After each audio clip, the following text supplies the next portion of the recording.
အဲ့တော့ YouTube ထဲမှာဟုတ်တယ် YouTube ထဲမှာကျွန်တော်တွေ့လာတယ်ပေါ့ ID အသစ်လေးတစ်ခုပဲဗျာဒီ ID အသစ်လေးဗျာအဲ့တော့ကျွန်တော်ရလားမရလားဆိုတော့ကျွန်တော်စမ်းပြသွားမယ် Okay ကျွန်တော်ဗီဒီယိုလေးကိုမစခင်ကျွန်တော် channel လေးကို like and subscribe လုပ်ပေးတော့ကြပါ Okay ဒါဆိုစကြပါ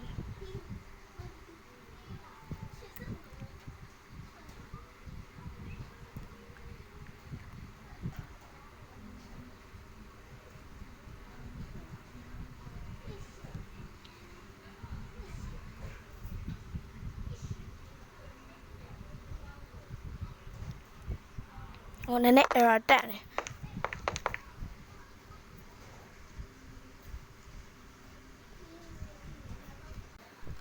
Okay စလိုက်ကြအောင်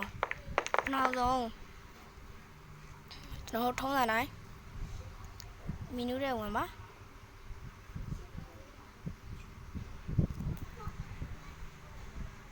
ပြီးလို့ရှိရင်ဒီဘွားတော့ဒီမှာပြတဲ့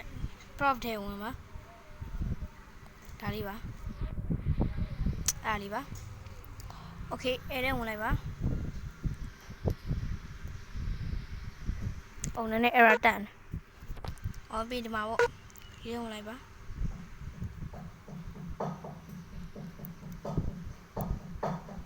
ဒီရပါဒီမှာဒီရလေးပါအဲ့ဟာလေးထဲဝင်လိုက်ပါ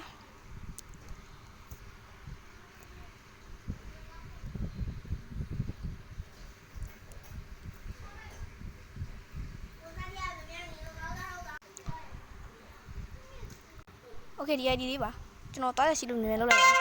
ဟိုဒီမှာโอเคသွားနေပြီရပါတယ် ID က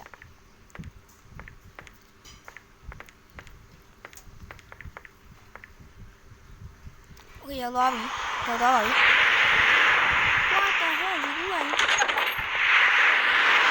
န်တော်လိုက်မပြတော့ပါဘူးဒီဗီဒီယိုကတော့ပါပဲ